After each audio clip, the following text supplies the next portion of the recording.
Election एक रस्मी कार्रवाई है, इसमें कोई शक नहीं है, लेकिन मुझे लगता है कि 2018 का इलेक्शन भी एक रस्मी कार्रवाई थी। लेकिन जब पोलिंग डे आया तो उस दिन जो तवक्कुआत थी इमरान खान साहब की वो पूरी ना हुई, और फिर उसमें जो आज़ाद उम्मीदवार हैं वो आगे बीच में पीपल्स पार्टी को सिंध में। मगर हामिद साहब उस दिन तो देखे ना, कम से कम शेर का निशान तो था ना। मेरी जरा बात सुन लेना। जी जी, वो आपकी बात दुरुस्त है जी, आपकी बात दुरुस्त है, लेकिन जो 2018 पहले हम कंपेयर करते थे जी कि 2024 में वही होगा जो 2018 में हुआ, यही बात करने लगा था। लेकिन अब हम वो कंपैरिजन नहीं कर सकते। पहले हम ताना मारते थे जी कि इमरान खान भी 2018 में इस्टेब्लिशमेंट की मदद से आया, तो अब नवाज शरीफ साहब भी इस्टेब्लिशमेंट की मदद से आ रहे हैं। अब हम वो नहीं कह सकते, क्योंकि अब जो 2024 में जो इलेक्शन होगा वो 2018 के इलेक्शन को बहुत पीछे छोड़ गया है। वो फिर भी कुछ ना कुछ इलेक्शन था, ये तो इलेक्शन होगा ही नहीं। लेकिन इसके बावजूद मैं समझता हूँ कि 8 फरवरी को अगर तहरीक इंसाफ के, अगर पीपल्स पार्टी के और जमात इस्लामी के और पार्टियों के वोटर जो हैं वो बड़ी तादाद में निकले, वोट डालें, ख़ास तौर पर जो तहरीक इंसाफ के वोटर हैं, अगर उनको मोबिलाइज कर लिया जाए और उनकी एक बड़ी तादाद जीतने में कामयाब हो जाए, तो फिर मैं समझता हूँ कि मगर इंसाफ के जो जीतने वाले तो सूरत में होगा ना, ये जिस ख्वाब को आप तश्कील दे रहे हैं कि वो बड़ी तादाद में निकलें और वो जीत जाएं, तो ये सब कुछ इसलिए हुआ है कि वो पीटीआई के वोटर्स निकल आए और उस दिन वोट दे दें और फिर ऐलान हो जाए कि पीटीआई इसलिए नहीं हुआ। आप सही कह रहे हैं, आप सही कह रहे हैं, लेकिन देखें ये जो हमारे जो लोग इस तरह के मंसूबे बनाते हैं, तो मंसूबे तो वो बहुत बड़े बड़े बनाते हैं, लेकिन वो जो उनके मंसूबे होते हैं वो अक्सर आपने देखा है, जो भी वो मंसूबे बनाते हैं वो अक्सर मंसूबे फेल हो जाते हैं। तो हो सकता है कि 8 फरवरी को उनका मंसूबा जुज़वी तौर पे कामयाब हो जाए, लेकिन ये बात लिख के रख लीजिएगा कि 8 फरवरी के दिन जो होगा उसके बाद जो हुकूमत बनेगी वो हुकूमत को उस तरीके से चला नहीं पाएंगे जिस तरह के वो चलाना चाहते हैं। जिस मकसद के लिए वो 8 फरवरी को ये सब कुछ कर रहे हैं, वो मकसद जो है वो अल्टीमेटली वो अचीव नहीं कर पाएंगे। ये लिख के रख लीजिए आप। या जो है वो इंफॉर्मेशन बेस्ड होता है।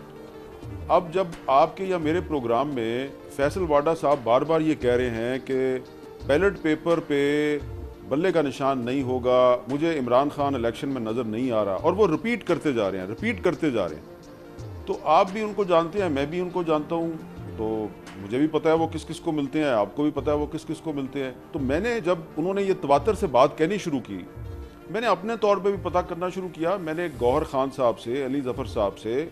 और जो तहरीक इंसाफ के जो लीडर हैं उनसे मैंने बात करनी शुरू की, भाई कि आपका तो बल्ले का निशान जा रहा है। तो वो बड़े कॉन्फिडेंट थे कि नहीं हमारा बल्ले का निशान कैसे जा सकता है। मैंने कहा यार आप तो आइन और कानून की बात कर रहे हैं, लेकिन जब फैसला हो जाए तो फिर उसको अमली जामा पहनाने के लिए टेक्निकल ग्राउंड्स तो मिल जाती हैं। तो मेरे से ये जो हमारे तहरीक इंसाफ के दोस्त हैं ये मेरे से एग्री नहीं करते थे। मैं इनसे कहता था इलेक्शन 8 फरवरी को होना चाहिए, इलेक्शन में आपको हिस्सा भी लेना चाहिए, लेकिन ये आपको बता दूं कि आपके पास बल्ले का निशान नहीं होगा। तो अब वही हुआ है, बल्ले का निशान उनके पास नहीं है। मैं इस ऑब्जर्वेशन से इत्तेफाक नहीं करता कि तहरीक इंसाफ के वकला जो हैं उन्होंने अपना मुकदमा जो है वो सही तरीके से पेश नहीं किया, या उन्होंने कमज़ोर आर्गूमेंट्स दिखाए। देखें, जो सुप्रीम कोर्ट की कार्रवाई बज़ाहिर आपको लाइव नज़र आ रही थी, उसमें आप बहुत सी जो डॉक्यूमेंट्स हैं जो जजेस के पास थी और वकला के पास थी, जो वकला दिखाना चाह रहे थे और एक जज साहब जो है वो देखने में इंटरेस्टेड नहीं थे, वो डॉक्यूमेंट्स आपको नज़र नहीं आ रही थी। तो इसलिए मैं ये समझता हूँ कि टेक्निकल ग्राउंड्स पे आप कोई भी फैसला कर सकते हैं। कोई जर्नलिस्ट ने फैसले को अनाउंस कर रहे थे, फैसल वाडा साहब मेरे दोस्त हैं, बार बार उस फैसले को अनाउंस कर रहे थे। और फैसल वाडा साहब जो हैं वो जब एक फैसला अनाउंस करते हैं बार बार कि भाई बल्ले का निशान नहीं होगा, इमरान खान इलेक्शन में हिस्सा नहीं लेगा, वो जेल से बाहर नहीं आएगा, तो फिर मुझे पता है कि वो ये फैसल वाडा तो नहीं बोल रहा ना, ये तो कोई और बोल रहा है। अब ये मेरी बात कुछ लोगों को बुरी लगेगी, मैं उनसे माजरत चाहता हूँ, लेकिन मैं जनाब फैसल वाडा साहब जो है उनकी बात को बड़ी मैं अहमियत देता हूँ। देखिए, टेक्निकल ग्राउंड्स पे किसी पार्टी के खिलाफ फैसला देना जो है ये ऐसे ही है कि टेक्निकल ग्राउंड्स पे एक साबिक वज़ीर आज़म जुल्फ़िकार अली भुट्टो को फांसी दे दी गई। आप लाहौर हाई कोर्ट का फैसला पढ़ लें, आप सुप्रीम कोर्ट का फैसला पढ़ लें, भुट्टो केस में उसको कहीं पे एक नज़ीर के तौर पे पेश नहीं किया जाता, लेकिन टेक्निकल ग्राउंड्स पे आपने एक प्राइम मिनिस्टर को फांसी की सज़ा दे दी। क्योंकि जो मौलवी मुश्ताक हुसैन साहब थे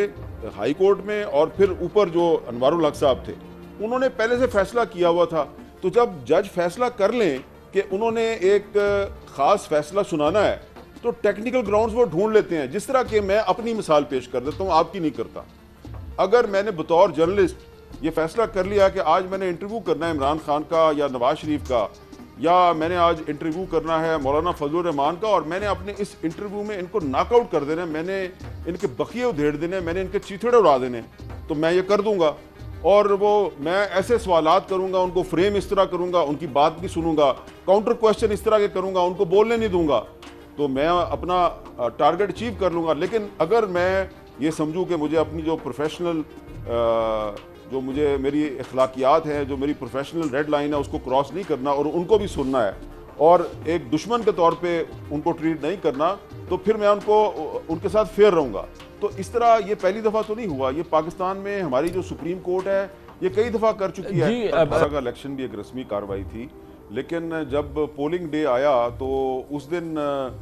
जो तवक्कुआत थी इमरान खान साहब की वो पूरी ना हुई, और फिर उसमें जो आज़ाद उम्मीदवार हैं वो आगे बीच में पीपल्स पार्टी को सिंध में। मगर हामिद साहब उस दिन तो देखे ना, कम से कम शेर का निशान तो था ना। मेरी जरा बात सुन लेना। जी जी,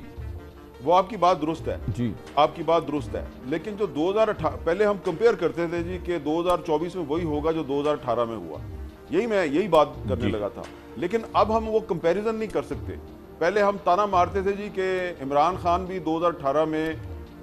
इस्टेब्लिशमेंट की मदद से आया, तो अब नवाज शरीफ साहब भी इस्टेब्लिशमेंट की मदद से आ रहे हैं। अब हम वो नहीं कह सकते, क्योंकि अब जो 2024 में जो इलेक्शन होगा वो 2018 के इलेक्शन को बहुत पीछे छोड़ गया है। वो फिर भी कुछ ना कुछ इलेक्शन था, ये तो इलेक्शन होगा ही नहीं। लेकिन इसके बावजूद मैं समझता हूँ कि 8 फरवरी को